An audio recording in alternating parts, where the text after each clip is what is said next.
And of course, profits are very sensitive to the business cycle too, so corporate profits are going to reflect the ups and downs of the economy. The sales tax is more stable because a lot of consumption goods are people sort of buy them whether or not they're... but even that has dropped precipitously in the current crisis that the state is experiencing. Any tax source that you've got is going to reflect the business cycle. We probably have more volatility now than we might have under some other tax system, but the only way you can sort of get out of that is to sort of reshuffle the taxes, and at the state level you'd end up, although they use all kinds of fancy words, flat taxes and value-added tax, you would make the tax system somewhat less progressive, so it's sort of like more sales tax and less income tax.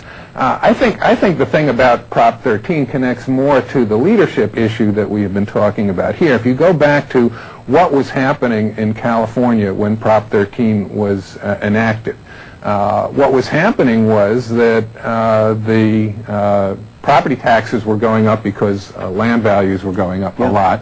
The state had dealt with that before by giving various tax relief at the state level to property owners.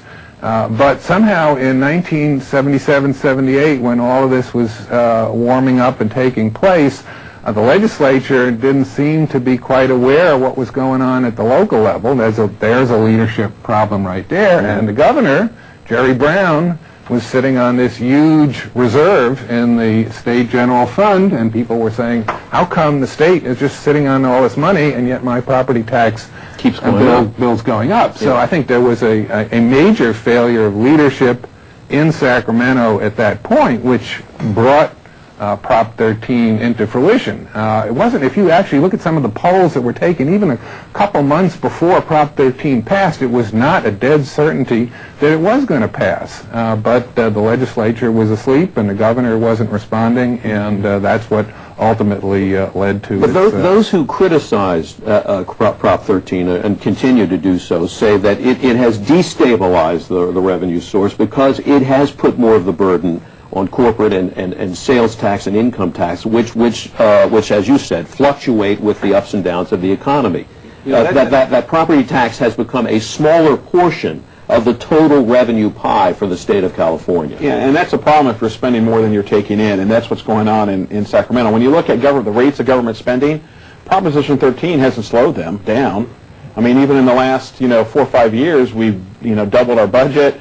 Brought on more debt. I mean, so it's not like, But isn't that because the economy has been booming a good portion of the time, and so it let the good times roll. Well, and that is a very significant problem. But that is a problem that has less to do with Proposition 13 than it has to do with human nature, particularly human nature among legislators who know that they will never lose a competitive election except to more extreme members of their own party.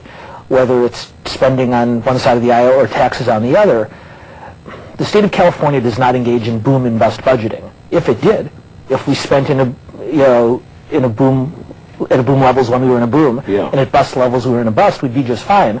We engage, Dave, in what I would call Wile E. Coyote budgeting. If you remember the old Roadrunner cartoons when Wile E. Coyote chases the Roadrunner, exactly. Wile E. Coyote runs off the cliff and he keeps running and keeps running and keeps running, and finally he looks down and he realizes there's nothing beneath him, and he falls.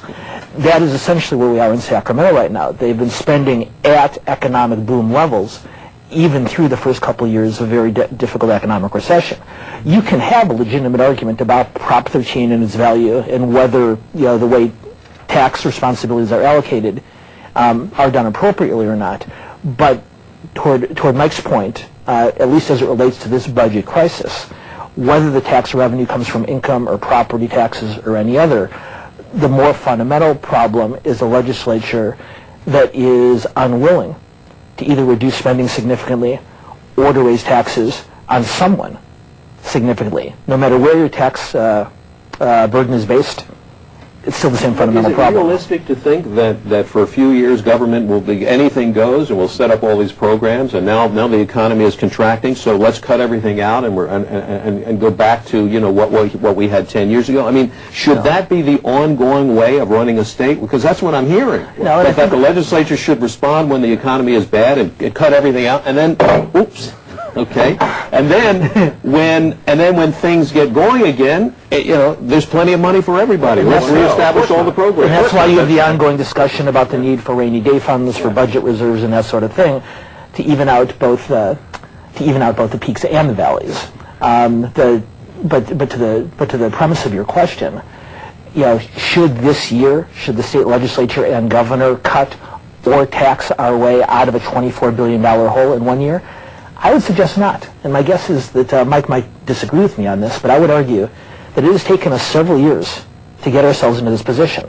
And trying to get out of it in one 12-month period, in one budget cycle, whether through the kind of cuts that are being proposed or the kind of taxes that would be necessary, is a fool's errand.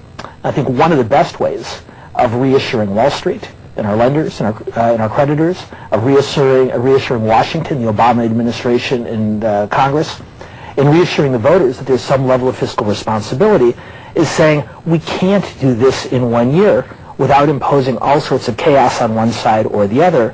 Let's set up very measurable, very tangible milestones toward a 2 or even 3 year budget solution, and do it just slightly more gradually, rather than pretending we can do it all at once. Because when push comes to shove, let me wrap up the Prop 13 portion of the discussion by asking this. Would making some structural changes in Prop 13 have any impact on the ongoing long-term budgeting process in the state? Well, the two-thirds requirement on tax, I mean, you could be for that or against it, but it would certainly change the institutional environment, so it would make a big difference. Sort of any kind of fiddling around with that would certainly matter for the state budget process. And that is a product of Prop 13. That is a product. Well, there are two-thirds. There is a two-thirds on the budget, and that's a much older requirement that really goes back to the Great Depression. Right. And then there's a two-thirds on taxes, and that is a Prop 13. It takes a two-thirds majority in the legislature, right, or by voters, right, in most cases, to raise taxes, and that is the result of Proposition 13. Yeah, right. So,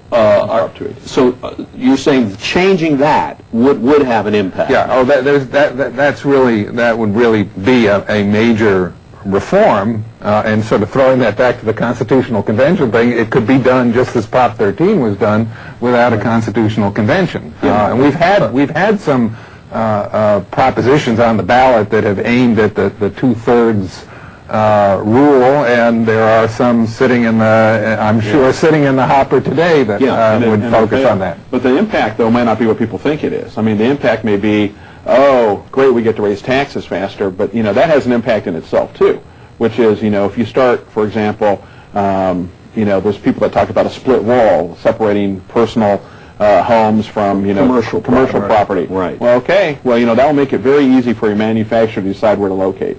It won't be in California.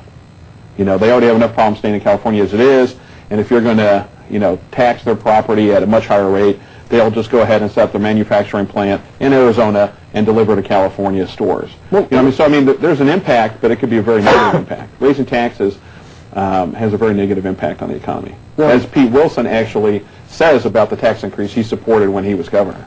Isn't there an argument to be made, though, that to question why Warren Buffett would be paying lower taxes on his house than I'm paying on my humble abode? Sure, there's absolutely a way to do that, but, the part that's fair about it, though, is you knew when you bought your home what your property tax would be. And that's the fair part about it. There's also grandmas out there on fixed incomes that couldn't afford to stay in their homes if they weren't paying what they knew their property tax would be every year. And so, you can make that argument about Warren Buffett, but why should we throw grandmas out simply, so we can make Warren Buffett feel better? And in fact, he can send a check to the state right now if he'd like, and I'm sure the state would accept it, cash it, and spend it.